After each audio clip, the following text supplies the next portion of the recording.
인공지능, AI가 지금 모든 산업의 판을 바꾸고 있잖아요. 그런데 이 거대한 변화의 가장 중심에 바로 메모리 반도체 시장이 있습니다. AI가 완전히 새로 짜고 있는 이 판의 규칙은 과연 뭘까요?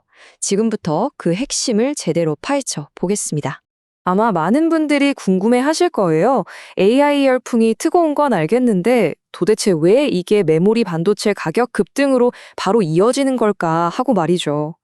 이게 단순히 수요가 많아져서 그런 차원의 이야기가 아닙니다. 그 뒤에는 아주 구조적인 이유가 숨어 있거든요. 그 모든 질문에 대한 답은요, 딱 하나의 특별한 메모리 반도체에 있습니다.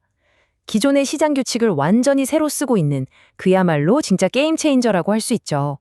자, 그럼 본격적으로 한번 들어가 볼까요? 첫 번째 파트, AI가 부른 반도체 빅뱅입니다. 말 그대로 AI가 반도체 시장에 얼마나 전례 없는 수요 폭발을 일으키고 있는지 그 스케일부터 한번 확인해 보겠습니다. 이 그래프 하나만 봐도 지금 시장이 어떤지 딱 감이 오실 겁니다. 전년 같은 달과 비교한 메모리 수출 증가율인데요. D램은 무려 73%, 낸드는 45%나 폭증했어요. AI 때문에 시작된 수요가 시장을 얼마나 뜨겁게 달구고 있는지 이보다 더 확실한 증거는 없겠죠. 아니, 그럼 이렇게 수요가 터져 나오는데 왜 공급은 그걸 못 따라가는 걸까요? 그 비밀이 바로 HBM의 빨대 효과라는 현상에 있습니다. 지금부터 이 개념을 한번 집중적으로 파헤쳐보죠. 먼저 HBM이 뭔지부터 알아야겠죠? 하이 밴드 위드 메모리, 우리말로는 고대역폭 메모리라고 하는데요. 쉽게 말해서 AI 모델을 훈련시키려면 정말 어마어마한 양의 데이터를 아주 빠르게 처리해야 하잖아요. 바로 그 역할을 하는 초고속, 고성능 메모리가 바로 HBM입니다. 일반 D램하고는 그냥 급이 다른 AI 시대의 진짜 주인공인 셈이죠. 이 복잡한 공급망 구조를 아주 쉽게 이해할 수 있는 비유를 하나 들어볼게요. 전체 메모리 반도체 생산 라인을 왕복 10차선짜리 고속도로라고 한번 상상해 보세요. 자, 여기가 핵심입니다. AI라는 엄청나게 무거운 화물을 실은 HBM, 이 대형 트레일러들이 나타나서 10개 차선 중에 무려 7개 차선을 떡하니 차지해버리는 겁니다. 그럼 어떻게 될까요? 원래 다니던 일반 승용차들, 그러니까 일반 D램들은요, 비좁은 남은 3개 차선으로 전부 몰릴 수밖에 없죠. 결과는 뻔합니다. 길은 꽉 막히고 통행료, 즉 메모리 가격은 하늘 높은 줄 모르고 치솟는 거죠. 근데 이게 그냥 비유가 아닙니다. 실제로 HBM은 똑같은 양을 만들더라도 일반 D램보다 생산 공간, 전문용어로 캐파라고 하죠. 이걸 약 3배나 더 잡아먹어요. 그러니까 한정된 공장에서 HBM 생산을 늘리면 늘릴수록 일반 D램을 만들 공간은 급격하게 줄어드는 그런 구조인 겁니다. 이게 바로 공급병목 현상의 진짜 이유죠. 자, 그럼 이런 시장 상황이 실제 기업 실적에는 어떻게 나타났을까요?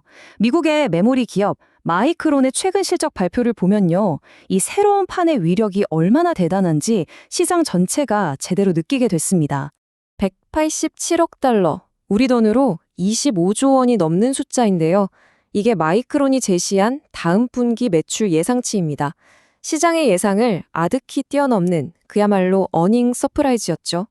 HBM을 중심으로 한 메모리 시장이 얼마나 폭발하고 있는지 그냥 이 숫자 하나로 증명된 겁니다. 시장은 곧바로 반응했습니다. 이걸 보시면 마이크론의 주가는 올해 들어서만 무려 216%나 올랐어요. 투자자들이 이 새로운 메모리 시대의 성장 가능성을 얼마나 높게 보고 있는지 단적으로 알 수 있는 대목입니다. 이게 마이크론 혼자만의 이야기도 아니에요. 이 표를 보면 지난 한 주 동안 마이크론은 10.3%라는 압도적인 수익률을 기록했는데 이게 엔비디아 같은 쟁쟁한 기업들마저도 앞지른 수치입니다. 지금 시장의 흐름을 이끄는 바로미터 역할을 제대로 해내고 있는 거죠. 자, 마이크론이 시장의 바로미터 역할을 하고 있다면 우리 메모리 강국, 한국의 대표 기업들한테는 이게 어떤 의미일까요? 바로 여기에 우리가 주목해야 할 기회가 있습니다. 이 표가 핵심입니다. 기업의 순자산 대비 주가가 몇 배인지를 보여주는 PBR을 한번 보세요. 마이크론이 5.6배일 때 SK하이닉스는 3.4배, 삼성전자는 고작 1.7배입니다. 이게 무슨 뜻이겠어요? 가지고 있는 자산 가치에 비해서 주가가 아직 상대적으로 싸다, 즉 저평가되어 있다는 강력한 신호일 수 있다는 거죠. 실제로 한 증권사 리포트에서도 이 점을 정확하게 짚고 있습니다. 다른 회사들보다 주가는 덜 올랐고 밸류에이션은 낮은 지금 이 상황을 비중 확대의 기회로 삼아야 한다고요. 한마디로 글로벌 시장 상황과 비교했을 때 우리 기업들의 성장 잠재력이 아직 주가에 충분히 반영되지 않았다는 의미로도 해석할 수 있겠습니다. 그리고 정말 중요한 건 이 흐름이 단기적인 유행이 아니라는 겁니다.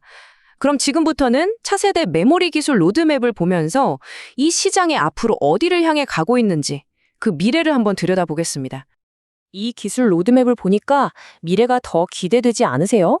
2026년에는 지금보다 훨씬 강력해진 HBM4가 나오고 1감마 디램이나 G9 낸드 같은 차세대 기술들이 줄줄이 대기하고 있습니다.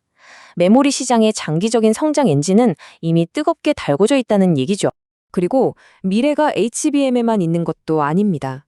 생성형 AI가 이제 텍스트를 넘어서서 비디오를 처리하는 중심으로 진화하고 있잖아요? 그렇게 되면 ESSD 같은 고용량, 고성능 스토리지에 대한 수요도 정말 폭발적으로 늘어날 겁니다. 이건 역시 메모리 시장 전체를 이끌어갈 또 하나의 강력한 엔진이 될 거고요. AI가 만들어낸 메모리 반도체 슈퍼사이클은 이제 막 그 서막을 열었습니다. 기술력과 자본 그리고 전력이 격돌하는 이 거대한 전쟁터에서 과연 최후의 웃게 될 승자는 누가 될까요? 역사의 새로운 페이지가 바로 지금 우리 눈앞에서 쓰여지고 있습니다.